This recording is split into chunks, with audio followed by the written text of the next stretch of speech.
नमस्कार, बहुत स्वागत है आपका बिग ब्रेकिंग में। मैं हूं आपके साथ श्रुति श्रीवास्तव। बड़ी खबर के साथ बुलेटिन की शुरुआत करते बताते चले कि प्रधानमंत्री नरेंद्र मोदी ने तीसरी बार कार्यभार संभालने के बाद सबसे बड़ा फैसला किसानों के हित को देखते हुए लिया है। पीएम किसान निधि की 17वीं किश्त की फाइल पर हस्ताक्षर कर दिए गए हैं। जी हां, देश के 9 करोड़ 30 लाख किसानों को इसमें सीधा फायदा होगा। नई सरकार के गठन के बाद में एक्शन में मोदी सरकार दिखाई पड़ रहा है। किसानों को 20,000 करोड़ रुपए दिए जाएंगे। किसान कल्याण के लिए पहली फाइल पीएम के द्वारा साइन कर दी गई है। किसान हित के लिए हमारी प्रतिबद्धता है, ऐसा साफ तौर पर बड़ा स्टेटमेंट पीएम नरेंद्र मोदी के द्वारा किया गया है। हालांकि किसानों के लिए, पिछड़ों के लिए, गरीबों के लिए, महिलाओं के लिए, युवाओं के लिए पहले ही प्रतिबद्ध रहे हैं नरेंद्र मोदी, लेकिन तीसरी बार कार्यभार संभालने के बाद सीधे तौर पर हस्ताक्षर साइन किए गए किसान सम्मान निधि की।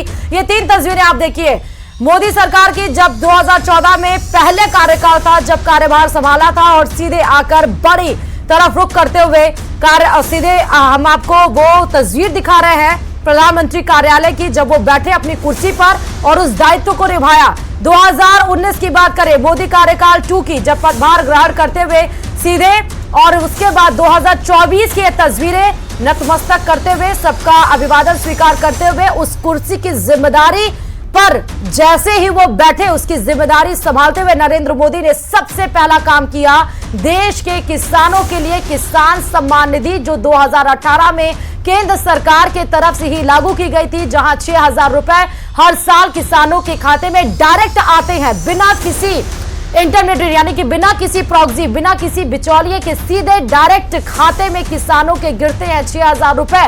वो उसकी 17वीं किश्त जारी कर दी गई है।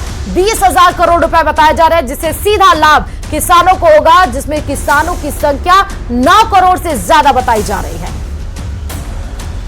और दिल्ली से इस वक्त की बड़ी खबर यह है कि नई मोदी कैबिनेट की आज पहली बैठक होनी है। वो नई मोदी की कैबिनेट जिसके पीछे 71 मंत्री कल शपथ लेते हुए दिखाई पड़े। शाम 5 बजे समय निर्धारित किया गया है जब कैबिनेट की पहली बैठक होगी।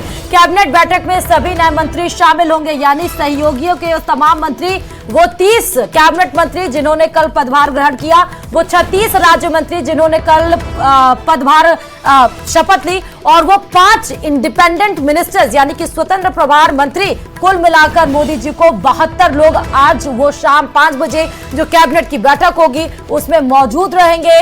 नरेंद्र मोदी के विजन 100 दिन के कार्यप्रणाली को उसको शेयर किया जाएगा और विकसित भारत 2047 की तरफ आगे बढ़ते हुए ये बहुत अहम माना जा रहा है। और इस बैठक के बाद ये भी सियासी गलियारे से हल्का तारी है कि कौन से मंत्री को कौन सा डिपार्टमेंट सौंपा जाएगा, ये भी इस बैठक के बाद से स्पष्ट हो जाएगा। और दिल्ली से बड़ी खबर एक और है। नई सरकार गठन के साथ एक्शन में प्रधानमंत्री नरेंद्र मोदी नजर आए हैं। जी हां, पीएम आवास योजना ग्रामीण का बजट बढ़ सकता है, ये बड़ी खबर निकलकर सामने आई।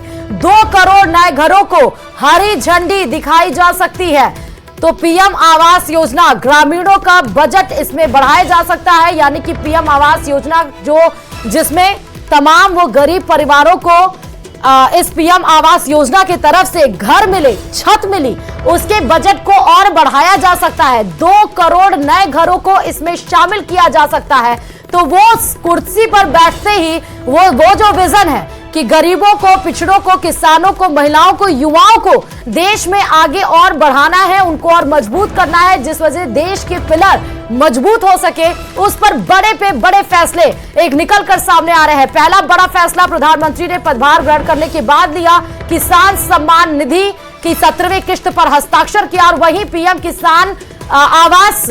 आवास योजना के जो राशि है उसको और बढ़ाने के, अमाउंट को और बढ़ाने की बात कही गई।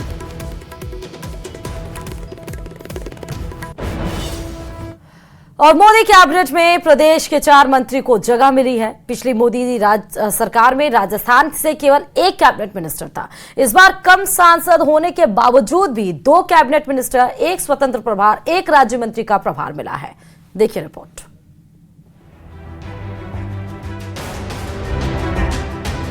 मैं नरेंद्र दामोदर दास मोदी मोदी सरकार 3.0 में राजस्थान का कद बढ़ गया है। प्रदेश के 4 मंत्रियों ने मंत्री पद की शपथ ली है। अलवर से पहली बार सांसद बने भूपेंद्र यादव और जोधपुर से लगातार तीसरी बार सांसद चुने गए गजेंद्र सिंह शेखावत ने कैबिनेट मंत्री पद की शपथ ली। बीकानेर सांसद अर्जुन राम मेघवाल को एक बार फिर स्वतंत्र प्रभार मिला है, तो वहीं अजमेर सांसद भागीरथ चौधरी पहली बार राज्य मंत्री के तौर पर शपथ ली है। राजस्थान से जिन 4 सांसदों को मंत्री बनने का मौका मिल रहा है, उसमें 2 ओबीसी, 1 दलित और 1 सामान्य वर्ग से हैं। भूपेंद्र यादव और भागीरथ चौधरी ओबीसी वर्ग से आते हैं। भागीरथ जाट समुदाय से ताल्लुक रखते हैं। वहीं अर्जुन राम मेघवाल राजस्थान का प्रमुख दलित चेहरा है और गजेंद्र सिंह शेखावत राजपूत समाज से आते हैं। अब एक नजर डालते हैं मंत्रियों की प्रोफाइल पर। सबसे पहले बात गजेंद्र सिंह शेखावत की। जोधपुर से लगातार तीसरी बार सांसद चुने गए। 2014, 2019, 2024 में सांसद बने। पिछली मोदी सरकार में जल शक्ति मंत्री थे। प्रदेश में प्रमुख राजपूत चेहरा, पीएम मोदी और अमित शाह के बेहद करीबी। बात भूपेंद्र यादव की सियासी सफर की। पिछली सरकार में श्रम एवं रोजगार मंत्री, मोदी सरकार में दूसरी बार मंत्री, राजस्थान समेत कई राज्यों के प्रभारी रहे। अर्जुन राम मेघवाल का सियासी सफर, बीकानेर से लगातार 4थी बार सांसद बने। 2009 में अपना राजनीतिक सफर शुरू किया। 2009, 2014, 2019, 2024 में सांसद बने। प्रदेश में बीजेपी का प्रमुख दलित चेहरा है। पिछली सरकार में कई मंत्रालय की जिम्मेदारी संभाली। कलेक्टर के पद से इस्तीफा देकर बने सांसद। भागीरथ चौधरी का सियासी सफर, अजमेर से लगातार दूसरी बार सांसद बने। 2019, 2024 में सांसद चुने गए। 2003, 2013 में विधायक चुने गए थे। पर्यावरण समिति के अध्यक्ष की जिम्मेदारी भी संभाली। बता दें कि प्रदेश में इस बार पिछले लोकसभा चुनाव से 11 सीटें कम आई है। लोकसभा सांसदों की संख्या के हिसाब से इस बार राजस्थान से मंत्री बनने वाले सांसदों का प्रतिशत सबसे अधिक है। इस बार 14 में से 4 यानी 28.5% लोकसभा सांसद मोदी कैबिनेट का हिस्सा हैं। 2019 में राजस्थान से 25 में से सिर्फ 4 यानी 16% लोकसभा सांसद केंद्रीय मंत्री और लोकसभा अध्यक्ष के रूप में काम कर रहे थे, जबकि 2014 में 25 में से 5 यानी 20% लोकसभा सांसदों को केंद्रीय मंत्री बनने का मौका मिला था। Bureau report, news 18 Rajasthan.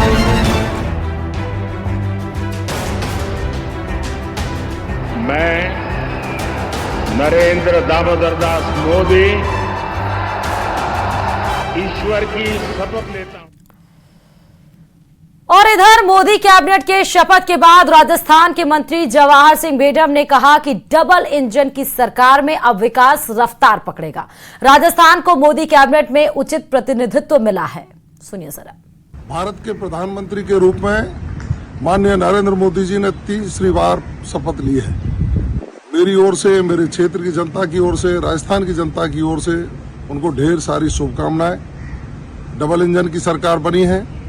Rajasthan में भी 4 लोकसभा के सदस्यों को भारत सरकार में मंत्री के रूप में दायित्व दिया है। एक राज्यसभा के सदस्य जो राजस्थान मूल के ही हैं, उनको भी भारत सरकार में मंत्री बनाया है। निश्चित रूप से प्रदेश में माननीय भजन लाल शर्मा जी के नेतृत्व में और देश में आदरणीय नरेंद्र मोदी जी के नेतृत्व में मिलजुल करके डबल इंजन की सरकार राजस्थान और इस देश के विकास की गति को आगे बढ़ाने का काम करेगी। मेरी ओर से ढेर सारी शुभकामनाएं, बधाई। उत्तर प्रदेश महामंत्री और भीलवाड़ा सांसद दामोदर अग्रवाल ने नई केंद्र सरकार को बधाई दी। उन्होंने कहा कि नई सरकार से विकसित भारत और विकसित राजस्थान का सपना साकार होगा। राज्य को केंद्र से भरपूर सहयोग मिलेगा। सुनिए सर। देश के यशस्वी प्रधानमंत्री श्री नरेंद्र भाई मोदी ने कल मोदी 3 कार्यकाल के लिए प्रधानमंत्री पद की शपथ ली। अब केंद्र में और राजस्थान में आने वाले 5 साल में डबल इंजन की सरकार रहेगी। मैं श्री नरेंद्र भाई मोदी का हार्दिक धन्यवाद ज्ञापित करता हूं कि राजस्थान से 4 मंत्री बनाकर राजस्थान को उचित प्रतिनिधित्व दिया है। राजस्थान के 4 मंत्री हमारे मुख्यमंत्री भजन लाल जी और केंद्र में मोदी सरकार। मैं समझता हूं कि इस सब कारणों से राजस्थान विकास की दौड़ में तेज गति से आगे बढ़ेगा। डबल इंजन की सरकार राजस्थान को कई सौगातें देगी।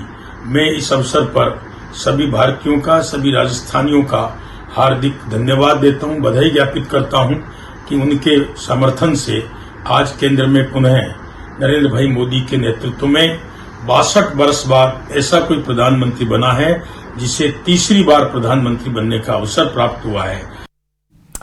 और एक बड़ी खबर आपको बताते चलें कि दिल्ली में मुख्यमंत्री भजनलाल शर्मा इस वक्त मौजूद है। निर्माणाधीन राजस्थान हाउस पहुंच चुके हैं सीएम भजनलाल शर्मा। पृथ्वीराज रोड स्थित है राजस्थान हाउस, जहां पर उनका आगमन हुआ है। राजस्थान हाउस के निर्माण कार्य का निरीक्षण कर रहे हैं। तस्वीरों में आप देख सकते हैं ये राजस्थान हाउस का निर्माण कार्य चल रहा है, जहां पर उनको जो इंजीनियर्स हैं, जो आर्किटेक्चर्स हैं, वो उस मॉडल को दिखा रहे हैं कितना काम हुआ है, कितना काम नहीं हुआ है, कितना काम बाकी है, कैसे कैसे क्या चीज हो रही है, उसका निरीक्षण करते हुए निर्माण कार्य का आपको तस्वीरों में नजर आ रहे हैं। दिल्ली में ये सीधे पृथ्वीराज रोड पर ये स्थित है राजस्थान हाउस। राजस्थान हाउस का निरीक्षण करने के लिए सीधे दिल्ली की तरफ रुख कर चुके हैं मुख्यमंत्री भजनलाल शर्मा। निर्माण कार्य का निरीक्षण करते हुए तस्वीरों में आपको नजर आ रहे हैं।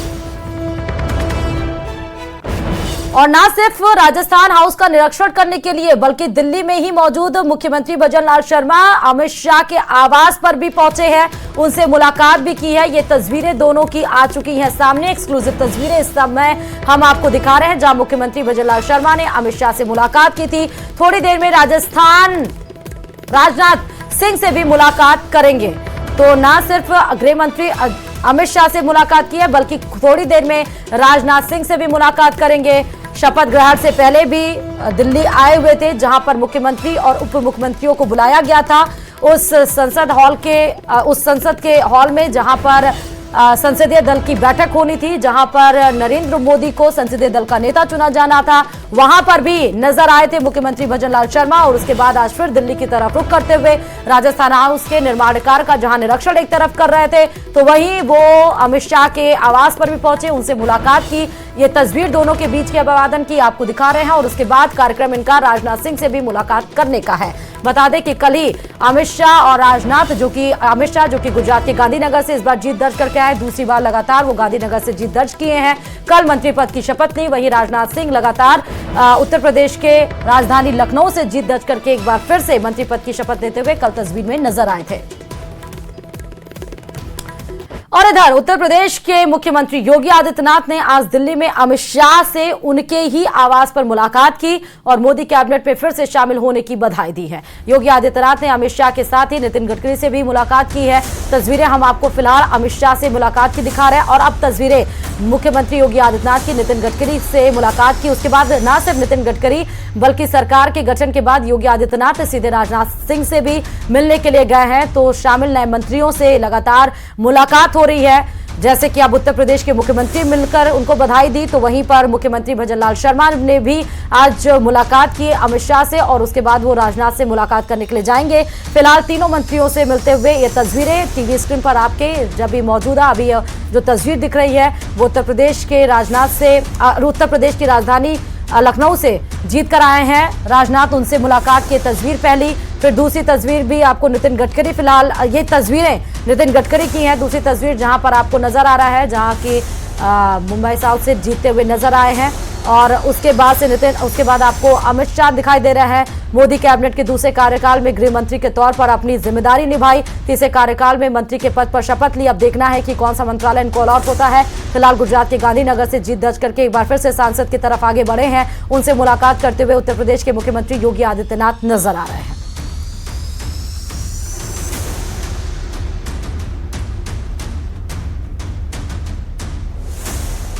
और इस वक्त की बड़ी खबर यह है, और वो भी सूत्रों के हवाले से यह बड़ी खबर जो आपको इस वक्त बताने जा रहे हैं, जहां 18 जून से संसद का सत्र शुरू हो सकता है। बड़ी खबर आपको बता रहे हैं इस बीच में। मोदी सरकार के कार्यकाल का यह पहला संसद का सत्र होगा। संसद के सत्र में सांसदों के शपथ, स्पीकर का चुनाव किया जाएगा। 20 जून को लोकसभा अध्यक्ष पद का चुनाव किया जा सकता है।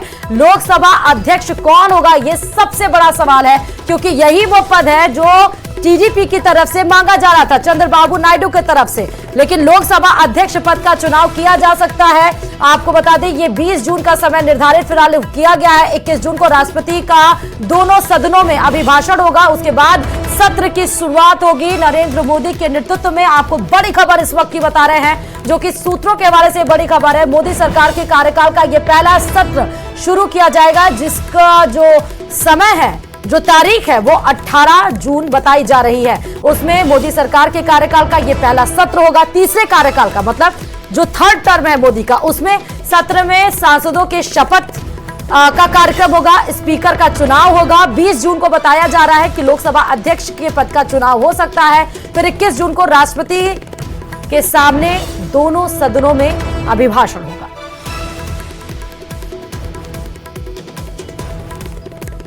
और वहीं केंद्रीय मंत्री पद की शपथ लेने के बाद धर्मेंद्र प्रधान उड़ीसा पहुंचे, जहां पुरी स्थित जगन्नाथ मंदिर में उन्होंने पूजा अर्चना की। धर्मेंद्र प्रधान ने कल ही कैबिनेट मंत्री पद की शपथ ली थी। पिछली सरकार में शिक्षा मंत्री समेत कई अहम जिम्मेदारियां संभाल चुके हैं धर्मेंद्र प्रधान। ये तस्वीरें हम आपको जगन्नाथपुरी की धर्मेंद्र प्रधान की दिखाई पड़ रही है। कल ही कैबिनेट के तौर पर उन्होंने अपना शपथ की गोपनीयता की शपथ ली और आज उड़ीसा के पुरी के जगन्नाथ मंदिर में नजर आए। हालांकि उड़ीसा के पुरी से इस बार संबित पात्रा बीजेपी की तरफ से जीतते हुए नजर आए हैं। उड़ीसा में इस बार बीजेपी ने दमदार प्रदर्शन किया है। 19 की 19 सीटें इनके खाते में गई हैं और मुख्यमंत्री यानी कि न सिर्फ लोकसभा बल्कि विधानसभा भी जीत दर्ज की है। महाप्रभु श्री जगन्नाथ जी का कृपा, मां समलेश्वरी की आशीर्वाद और माननीय प्रधानमंत्री श्री नरेंद्र मोदी जी की आस्था, उनकी विश्वास मेरे जैसे कार्यकर्ता को तीसरी बार उनकी एक निर्णायक सरकार में शामिल करने का उन्होंने निर्णय किया। मैं उनके लिए उनका आभार प्रकट करता हूँ। महाप्रभु के पास, माँ के पास अपना हृदय की कृतज्ञता ज्ञापन करता हूँ। और देश की जिम्मेवारी फिर माननीय प्रधानमंत्री के हाथ में आई है। और जम्मू कश्मीर के रियासी में आतंकियों ने जिस तरह से श्रद्धालुओं की बस पर हमला किया, वो पाकिस्तान में पलने वाले कुख्यात आतंकी संगठन लश्कर-ए-तैयबा की तरफ इशारा कर रहा है। यही वजह है कि वारदात में शामिल दहशतगर्दों को उनके बिल में घुसकर मारने की तैयारियां चल रही हैं। घने जंगलों का चप्पा चप्पा तलाशा जा रहा है। देखिए इसी पर एक खास रिपोर्ट।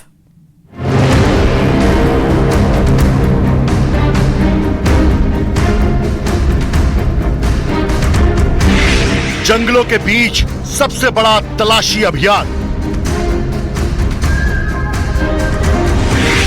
लश्कर के दरिंदों को तलाशने में जुटी टीम। ड्रोन से तलाशी, कब तक छिपेंगे आतंकी। जम्मू कश्मीर के रियासी में जिस जगह पर आतंकियों ने वारदात को अंजाम दिया है, वहां सैकड़ों किलोमीटर के एरिया में विशाल जंगल है और अब इसी जंगल के चप्पे चप्पे को तलाशने के लिए ड्रोन का सहारा लिया जा रहा है। जम्मू कश्मीर पुलिस के जवान जो है वो इस समय घने जंगलों में जो है वो किस तरीके से आतंकी घात लगा करके छुपे होंगे वो ढूंढने की कोशिश कर रहे हैं। ये ड्रोन जो है वो काफी ज्यादा इस समय लाभदायक साबित हो रहा है सुरक्षा एजेंसीज के लिए। ये सुरक्षा एजेंसीज लगातार जो है वो जिस एरिया में आतंकियों ने जो था वो हमला किया था, जिस मोड़ पे हमला किया था, उसी पूरे एरिया को जो है इस समय जांच रहे हैं। ये जो इलाका आपको मेरे विजय दिखाने की कोशिश कर रहे हैं, ये इलाका जो है वो रनसू कंडा का इलाका है, जहां पर ये आतंकी वारदात को कल शाम को जो है वो आतंकियों की तरफ से अंजाम दिया गया था। जानकारी के मुताबिक जिस पैटर्न पर यह हमला अंजाम दिया गया, वो लश्कर के सहयोगी संगठनों की ओर इशारा कर रहा है। आशंका जताई जा रही है कि इस वारदात को नकाबपोश हमलावरों ने अंजाम दिया था, जिनकी तादाद 3 से 4 की हो सकती है, लेकिन उन्हें इन घने और विशाल जंगलों में ढूंढना रेत में सुई ढूंढने जैसा है। इसलिए हाईटेक तकनीक के जरिए सुराग तक पहुंचने की कोशिश हो रही है। त्रिनेत्र अल्ट्रा ड्रोन भी इसी तलाशी अभियान में लगाया गया है। जिन कायर आतंकियों ने कल श्रद्धालुओं की बड़ी बस के ऊपर हमला किया था, उन आतंकियों को ढूंढने के लिए इस समय जो है वो सुरक्षा बल ड्रोन की मदद ले रहे हैं। ये साफ तौर पर आप तस्वीरों के जरिए देख सकते हैं। ये ड्रोन जो है वो जंगलों की तरफ जो है वो भेजा जा रहा है और बड़े पैमाने पर जो है वो इस समय सर्च ऑपरेशन जो है वो चल रहा है। जम्मू कश्मीर पुलिस के साथ साथ जो है वो भारतीय सेना के जवान जो है वो पूरे इलाके को खंगालने की जो है वो कोशिश में है और ये इलाका जो है वो कहीं ना कहीं इस समय जो है वो सुरक्षा बलों की घेरे में जो है वो है। और ये जंगल जो आप घना देख सकते हैं, ये काफी ज्यादा बियाबान जंगल है। उधर एनआईए यानी नेशनल इन्वेस्टिगेशन एजेंसी भी इस आतंकी हमले को लेकर एक्टिव हो गई है। एनआईए में एसपी लेवल के अधिकारी वारदात की तफ्तीश में जुट गए हैं। फॉरेंसिक टीम के जरिए सबूतों का पता लगाए जाने की कोशिश हो रही है।